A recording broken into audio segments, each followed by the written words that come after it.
0 decibels, threshold of hearing. Healthy ears can hear 0 decibels. Not perfect stillness, but the point when sound is barely discernible to the ordinary person. Anechoic chambers, which absorb all sound reflections, allow people to hear their own body. At this level, you may hear your heartbeat, blood flow, or lungs breathing. The baseline of hearing is used to measure sound. 10 decibels, barely audible sounds. A 10 decibel sound is still quite quiet. Imagine a light breeze rustling leaves or an insect buzzing several feet distant. Such silence is rare in daily life and commonly observed in remote rural locations at night. While not harmful, extended quiet can increase hearing sensitivity, making routine sounds sound louder when you return to a normal setting. 20 decibels, whispering. A whisper from about 5 feet away is around 20 decibels. It's commonly experienced in quiet libraries, meditation spaces, or when someone tries to speak quietly without attracting attention. This level of sound is calming and completely harmless to the ears. However, in extremely quiet environments, such soft sounds can become distractions, especially for people with sensitive hearing or certain sensory disorders. 30 decibels, quiet rural area or ticking clock. This is the kind of ambient noise you'd hear in a quiet countryside at night, or the ticking of a wall clock in a silent room. It's also comparable to someone softly flipping pages in a book.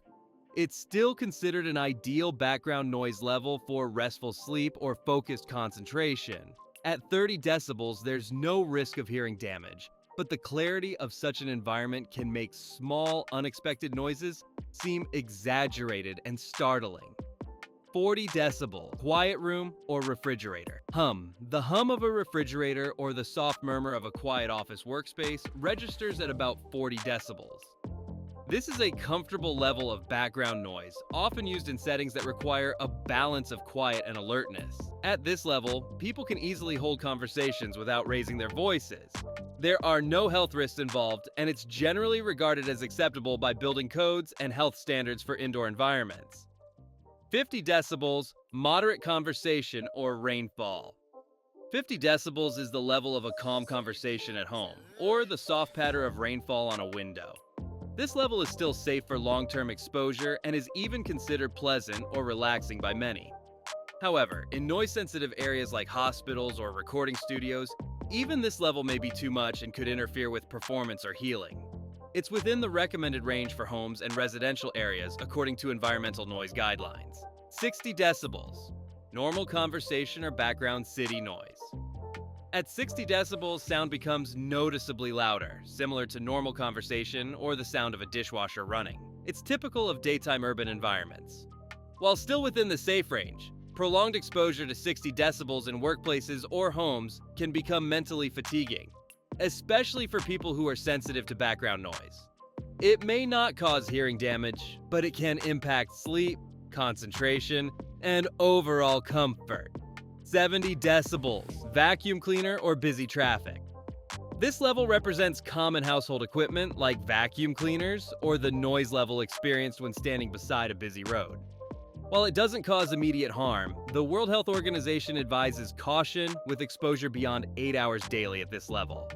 It can lead to stress-related symptoms such as headaches, increased blood pressure, and reduced cognitive performance over time. 80 decibels, heavy traffic or alarm clock. 80 decibels is louder and dangerous if sustained. It's like standing next to a busy road with big cars or hearing a loud alarm clock. Repeated exposure for several hours a day might cause hearing loss. Hearing protection is advised or required in workplaces when sound levels surpass 80 decibel. 90 decibels, hairdryer or lawnmower. Hearing might be damaged by 90 decibel noise after 2 hours. Home appliances like hairdryers and power tools contain it. Ear protection is also essential for construction and industry workers at this altitude. Without protection, prolonged exposure at this level can cause cumulative hearing loss and tinnitus. 100 decibels, chainsaw or subway train. This level is very loud. A chainsaw, subway train at close distance, or a car horn from just a few feet away all fall in this range. Even 15 minutes of unprotected exposure to this sound level can lead to temporary hearing loss. Regular exposure without hearing protection can quickly result in irreversible auditory damage. Children and older adults are even more vulnerable to such effects. 110 decibels, live rock concert or car horn at close range. At 110 decibels, you are reaching the threshold of pain. Sounds at this level cause discomfort and ear pain with only a few minutes of exposure. Nightclubs, rock concerts, and screaming near your ear can all reach this level. This is where hearing protection becomes not just advisable, but necessary. Repeated exposure to this level can cause permanent hearing loss within short durations. 120 decibels, jet takeoff, 600 feet away, or thunderclap. This is the level where sound physically hurt, known as the threshold of pain. 120 decibels can cause immediate damage to your hearing even if exposure is brief. A thunderclap nearby or being too close to a jet taking off without protection can cause lasting harm to your eardrums. This level is considered unsafe without high-grade hearing protection even for brief periods. 130 decibels. Military jet launch or siren at close range. Sounds at 130 decibels are extremely hazardous. A siren blaring just a few feet from your ear or standing near a military jet engine during takeoff without protection can rupture your eardrum. Even brief exposure at this level is dangerous and can result in complete or partial deafness. It's a sound level that also creates physical discomfort through vibration in the body. 140 decibel, gunshot or firecracker at close range. At 140 decibels, your hearing is at serious risk of immediate damage. Gunshots and firecrackers are not just loud, they're explosive. This level of sound can tear the eardrum, damage the cochlea, and lead to instant, permanent hearing loss. Occupational safety standards strictly regulate exposure to such sounds, often limiting it to just milliseconds even with protection. 150 decibels, jet engine at close range. This level is found at airport tarmacs, especially near active jet engines. Even trained ground crews require multiple layers of hearing protection to operate in this environment safely. At 150 decibels, sound behaves more like a shock wave than typical noise. It can cause internal vibrations that affect more than just the ear, potentially harming other organs. 160 decibels, rocket launch or sonic boom. At 160 decibels, sound pressure levels are so intense that they can lead to severe physiological effects, including nausea, disorientation, and ruptured eardrums. This level is usually experienced during rocket launches or military-grade explosions. Even from a distance, the pressure wave from a 160 decibel sound can travel through your body, causing chest compression or visual disturbances. 170 decibels, close lightning strike. If you've ever been near a lightning strike, you might have experienced a 170 decibel shockwave. It's not just the loudness, it's the concussive pressure that can disorient or even knock you down. This level of sound can cause permanent auditory and neurological damage, including memory impairment, headaches, and even PTSD in extreme cases. 180 decibels, space shuttle launch, close proximity. One of the loudest controlled sounds humans have produced, a space shuttle launch can reach 180 decibels.